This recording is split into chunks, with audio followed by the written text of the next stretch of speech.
제가 야구를 좀 보는 걸 좋아합니다. 야구를 직접 하지는 못하는데요. 보는 걸 되게 좋아합니다. 우리 가족들도 제가 좋아하다 보니까 자연스럽게 야구를 좋아하게 되는데요. 저희 아내는 대전이 고향인데도 하나 이글스를 좋아하다가 저 때문에 LG 트윈스로 개종을 했습니다. 제가 서울에 살다 보니까 LG 트윈스 팬이거든요.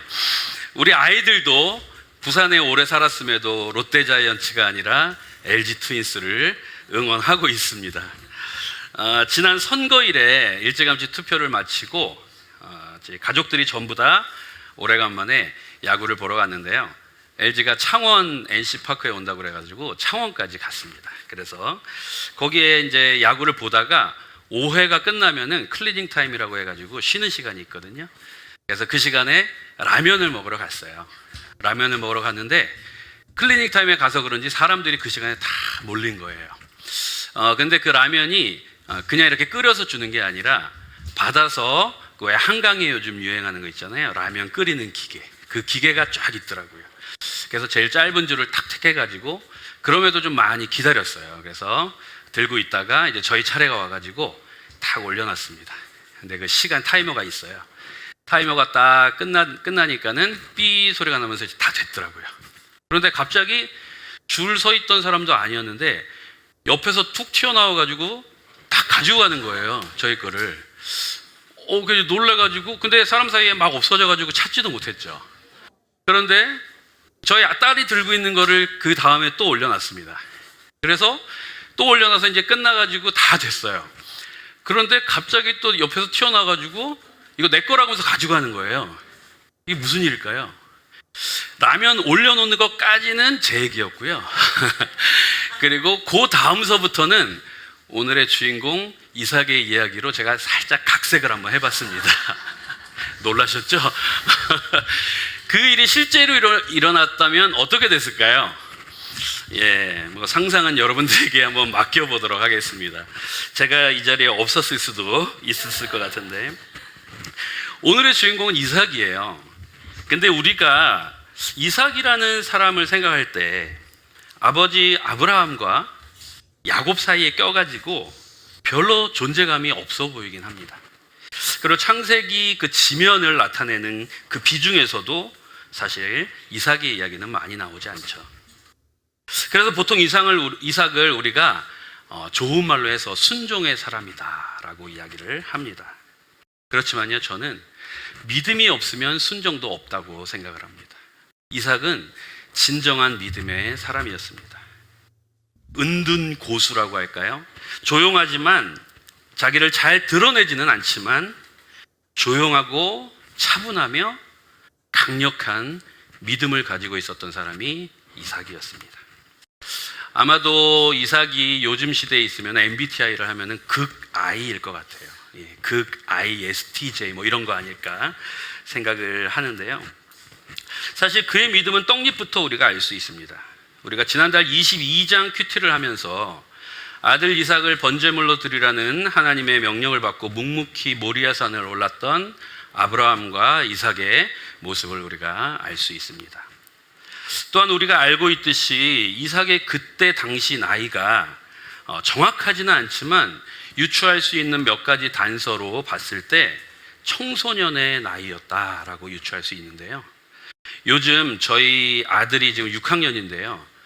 요즘은 제가 집에 딱 가면은 아빠 하면서 식탁에 딱 앉아가지고 팔을 딱 이렇게 해요. 팔씨름을 한번 해보자는 거죠. 근데 물론 아직도 팔씨름은 제가 이깁니다. 상대가 안 되죠. 그런데 제가 진아한테 안 되는 게 있습니다. 뭘까요? 도망가면은 따라갈 수가 없습니다. 이제는 제가 10m 정도 뛰다가 포기합니다.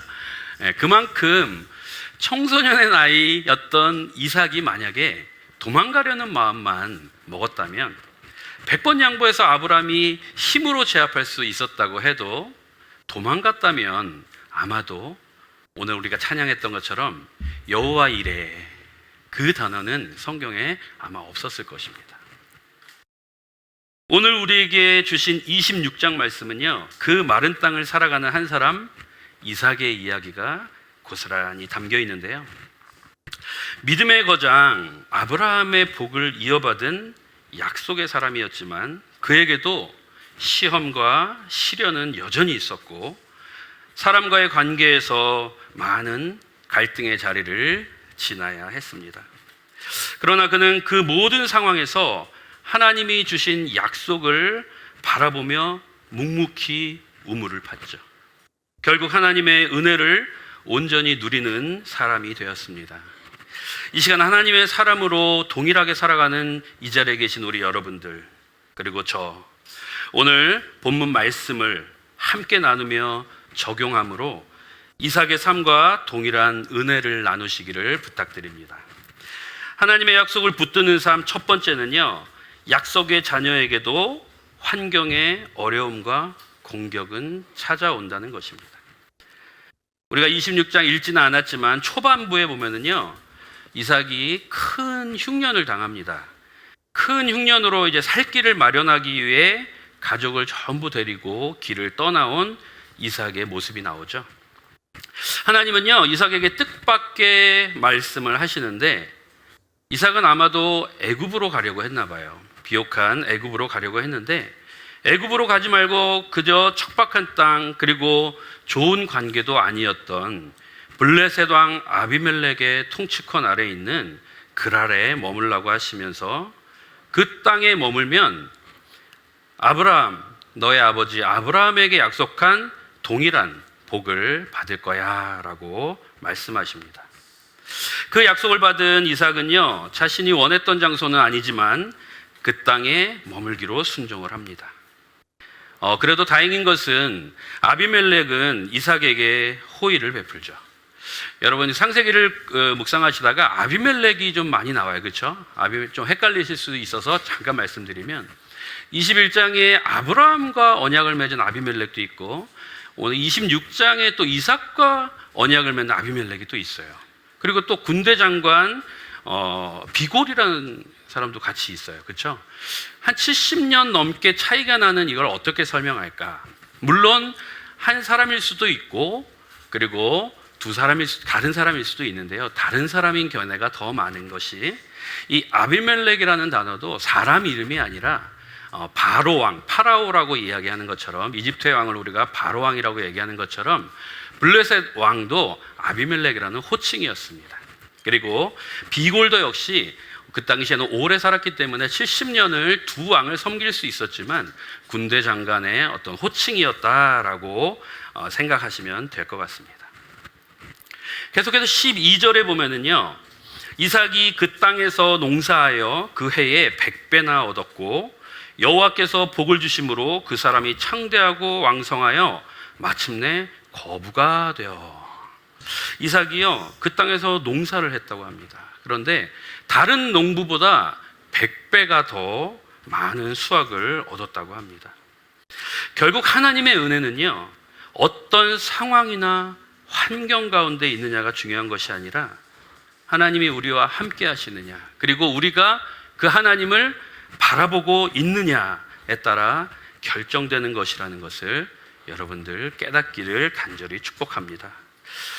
그 기쁨도 잠시 이삭에게 시련이 찾아오죠. 14절 15절에 보면 양과 소가 떼를 이루고 종이 심이 많으므로 블레셋 사람이 그를 시기하여 그 아버지 아브라함 때에 그 아버지의 종들이 판 모든 우물을 막고 흙으로 메웠더라. 주변 사람들의 시기와 질투가 이제 시작이 됩니다. 농사와 가축을 키우는데 가장 중요한 물을 공급받는 것이 우물입니다. 그리고 이삭의 가족들이 그 땅에서 정말 생명과 같았던 그 우물을 전부 흙으로 다 메웁니다. 더 이상 물을 얻지 못하는 악행을 저지르는 것이죠. 거기에 더해서 아비멜렉이 16절에는 이렇게 아비멜렉이 이야기하죠. 아비멜렉이 이삭에게 이르되 내가 우리보다 크게 강성한즉 우리를 떠나라 라고 얘기합니다. 그나마도 호의를 베풀었던 블레셋 왕까지 이제 와서 모든 것을 다 두고 떠나라고 합니다. 그가 이전에 어떤 약속을 했는지 한번 볼까요? 좀 앞으로 돌아가서 11절에 보면은요, 아비멜렉이 이에 모든 백성에게 명하여 이르되 이 사람이나 그의 아내를 범하는 자는 죽이리라 하였더라. 이렇게 호의를 베푸며 함께 공존하기를 약속했던 아비멜렉이 하루아침에 마음이 변하여서 점점 강성해지는 이삭을 견제하고 두려워지게 된 것이죠. 그냥 두면 자기보다 더 영향력이 강해질까 두려웠던 것입니다. 여러분, 이렇듯 사람과 사람의 약속은요, 환경과 그리고 시기 그리고 이해관계에 따라서 언제든지 변할 수 있다는 것입니다. 오직 하나님의 약속만이 어떠한 이유나 상황 가운데도 변치 않는 유일한 약속임을 믿는 우리의 신앙 고백이 있기를 소망합니다. 이삭처럼 하나님의 동일한 약속을 받은 우리들도요, 은혜 가운데 있지만 그저 평탄한 길만 걷는 것은 아닙니다. 언제든지 세상의 시기와 공격은 우리에게 따를 수 있습니다. 그런 상황에서 어떻게 해야 될까요? 물론 이단을 대할 때처럼 하나님의 강력함을 의지하고 맞서 싸울 필요도 있을 때도 있습니다. 그러나 오늘 본문에서는요, 이삭의 모습을 따르라고 말씀하십니다. 이삭은 싸우지 않았습니다. 그저 밭과 집을 그 자리에 다 두고 묵묵히 다른 곳으로 이동을 합니다. 다른 곳에서 또 우물을 팝니다. 그가 아비멜렉에게 겁을 먹어서 그런 걸까요? 아닙니다. 아까도 잠시 말씀드렸지만 내가 우리보다 크게 강성한 즉이라고 말하는 그의 말에서 알 수 있듯이 오히려 아비멜렉이 지금 이삭을 두려워하고 있는 것이죠. 이삭은 하나님의 약속을 믿었기에 그 상황이 조금도 두렵지 않았던 것입니다. 그가 늘 살면서 보았던 아버지 아브라함의 그 모습, 그리고 그와 함께 하셨던 여호와 하나님이 어떤 상황 가운데서도 자신을 지키시고 인도할 것이라는 그 약속을 믿었던 것입니다. 하나님의 백성으로 살아가는 우리, 동일한 은혜로 살아가는 우리들 역시 사람들과의 관계 속에서 억울한 일을 당할 때도 있고요, 그리고 이해하지 못하는 공격을 경험할 때도 있을 것입니다. 그러한 것들을 지금은 우리가 다 알 수 없을 수도 있습니다. 하지만 다툼으로 문제를 해결하지 않고 하나님의 방식으로 반응하였던 이삭처럼 내 뜻보다 크신 하나님의 계획을 믿고 나아가시는 저와 여러분이 되기를 주님의 이름으로 축복합니다. 아멘. 하나님의 약속을 붙드는 삶 두 번째는요, 고난 가운데도 하나님의 은혜는 함께 한다는 것입니다. 17절을 볼까요?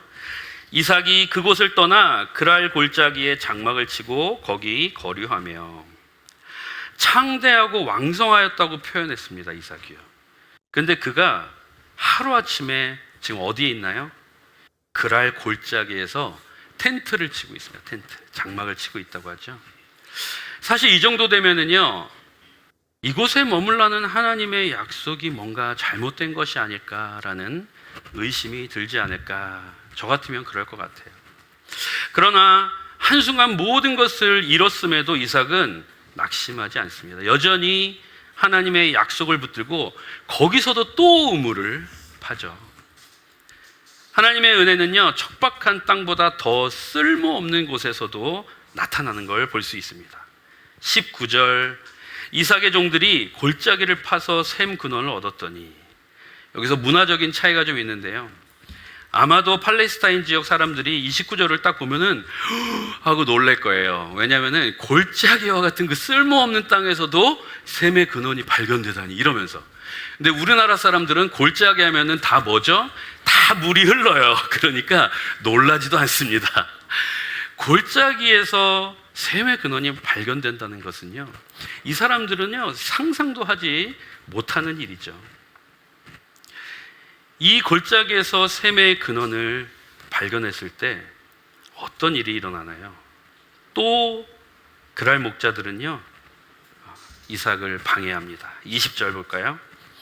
그랄 목자들이 이삭의 목자와 다투어 이르되 이 물은 우리의 것이라 하매 이삭이 그 다툼으로 말미암아 그 우물 이름을 에색이라 하였으며.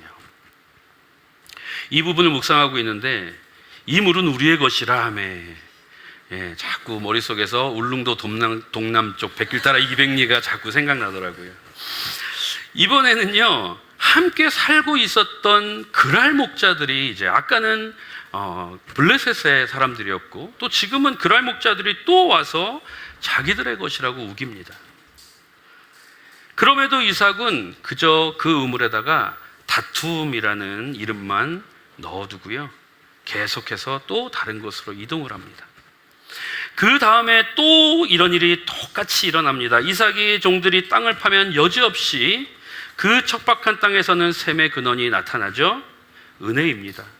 그러나 또 그랄 목자들이 와서 또 방해를 할 때 그저 내어줍니다. 이번에는 신나, 적대감이라는 이름을 그 우물에 묻어두고 또 다른 곳을 팝니다. 이 과정이 여러분 쉬운 일일까요? 지칩니다. 너무 힘듭니다. 이제 좀 그만 좀 하지 라는 어려운 마음이 있었을 것입니다. 그래도 이삭은 하나님의 약속을 붙들고 계속해서 그 다툼에 마주하지 않고 약속을 따라 새로운 샘을 얻게 되는데요, 이것을 어떻게 설명할 수 있을까요? 하나님의 은혜입니다. 고통 가운데, 고난 가운데도 하나님은 우리와 함께 하시는 줄로 믿습니다. 결국 어떻게 되나요? 22절에 보면 이삭이 거기서 옮겨 다른 우물을 팠더니 그들이 다투지 아니하였으므로 그 이름을 르호봇이라 하여 이르되 이제는 여호와께서 우리를 위하여 넓게 하셨으니 이 땅에서 우리가 번성하리로다 하였더라. 왜 그들이 다투지 않은 걸까요? 더 이상 빼앗고 흙으로 덮어도 의미 없는 일이라는 걸 이제 알았던 것입니다. 자신들은 결코 이삭이라는 사람을 막을 수 없다는 것을 뒤늦게 깨달았던 것이죠. 이삭은 그 우물의 이름을 르호봇, 여호와께서 우리를 넓게 하셨다라고 하셨습니다. 결국 그가 알지 못했던 하나님의 큰 뜻은 이삭의 지경을 점점 넓히시는 일이었습니다. 사랑하는 성도 여러분, 이삭의 포기하지 않는 모습에서 우리는 진짜 믿음을 보아야 합니다. 우리는 여전히 삶의 어려움으로 고통받고 있고 응답이 없어 보이는 기도를 하고 있습니다. 그러나 도저히 보이지 않을 것 같았던 그 고난의 골짜기에서도 샘의 근원을 보이시는 하나님, 그리고 우리의 지경을 넓히시려는 하나님의 그 계획, 우리 모두가 하나님의 그 약속의 말씀을 믿고 믿음의 경주를 이어나가시기를 주님의 이름으로 부탁드립니다. 마지막 세 번째는요, 하나님의 약속을 붙드는 삶, 세상도 하나님을 인정하게 만드는 것입니다. 하나님의 약속의 말씀에 순종한 이삭에게 변화가 일어나기 시작하는데요, 아까 26장 3절에서 초반부에 하나님이 이삭에게 나타나셔서 애굽으로 가지 말고 그랄 땅에 머물라는 그 말씀을 하실 때는요, 어떤 단서가 붙었냐면요, 이 땅에 거류하면, 그러니까 내 말을 들으면 이라는 단서가 붙었습니다. 똑같은 축복의 말씀을 주시는데 3절에서는 이 땅에 머물면 이라는 단서가 붙죠. 그런데 24절에 보면은요, 그러한 단서가 없어지는 것을 우리가 볼 수 있습니다. 그 밤에 여호와께서 그에게 나타나 이르시되 나는 내 아버지 아브라함의 하나님이니 두려워하지 말라. 내 종 아브라함을 위하여 내가 너와 함께 있어 내게 복을 주어 내 자손이 번성하게 하리라 하신지라. 이렇게 약속의 말씀, 이삭에게 주시는 말씀을 주시고 있습니다. 이삭은요, 모든 상황을 이끄신 하나님을 잊지 않고 예배하죠. 25절에 이삭이 그곳에 제단을 쌓고 여호와의 이름을 부르며 거기 장막을 쳤더니 이삭의 종들이 거기서도 우물을 팠더라. 이삭도 대단하지만 저는 오늘 본문 말씀을 묵상하면서 이삭의 종은 더 대단하다 느꼈습니다. 정말 물이 나올까라는, 처음에는요, 물이 나올까라는 그런 의구심이 있는데도 주인의 말을 듣고 계속해서 우물을 파는 이삭의 종들, 정말 대단하다 생각했습니다. 이삭의 종들 역시 순종의 사람들인 것입니다. 하나님을 예배하고 찬양한 후에 놀라운 반전이 일어나죠. 26절, 27절, 28절에는 이렇게 나와 있습니다. 아비멜렉이 그 친구 아우삭과 군대 장관 비골과 더불어 그랄에서부터 이삭에게로 온지라. 이삭이 그들에게 이르되 너희가 나를 미워하여 나에게 너희를 떠나게 하였거늘 어찌하여 내게 왔느냐? 그들이 이르되, 여기서부터 같이 읽을까요? 시작. 여호와께서 너와 함께 계심을 우리가 분명히 보았으므로 우리의 사이 곧 우리와 너 사이에 맹세하여 너와 계약을 맺으리라 말하였노라. 아멘. 이삭이 당한 고난의 중심이었던 아비멜렉이 찾아와서 이제는 고개를 숙이면서 화친을 청합니다. 여호와께서 너와 함께 계심을 우리가 분명히 보았다라고 말하고 있습니다. 믿음의 사람을요, 세상이 인정하는 순간입니다. 이삭에게 임하신 하나님을 보았고 두려움을 느낀 것입니다. 더 이상 이삭과 대적해서는 안 된다라고 느낀 것이죠. 처음에는 단순히 그저 이삭이 점점 부강해지면서 자기의 정적이 될까 두려워 경계만 했지만, 이제는 하나님과 원수가 돼서는 안 되겠구나라는 생각을 세상에서 인정하고 있는 것입니다. 하나님과 동행하는 사람은요, 말하지 않아도 그 삶을 통해 하나님이 보이게 되는 것입니다. 이삭의 삶의 모습은 적들의 마음까지도 변화시켰습니다. 그러나 그것은요, 이삭이 변화시킨 것이 아니었습니다. 이삭을 통해 하나님이 하신 것인 줄로 믿습니다. 사랑하는 성도 여러분, 이제 말씀을 마치면서 권면을 할 때에 여러분을 보면요, 그 뒤에 하나님이 보이시기를 축복합니다. 우리는요, 우리의 삶의 과정을 이해하지 못합니다. 그러나 하나님은 오늘도 우리를 이끌고 계시는 줄로 믿습니다. 왜요? 세상에 우리를 통해서 본인 자신 하나님을 보이시기 위해 말이죠. 그렇게 세상과 하나님의 통로로 사용되어지는 저와 여러분이 되기를, 우리 센터 모든 교회가 되기를 주님의 이름으로 축복합니다. 아멘.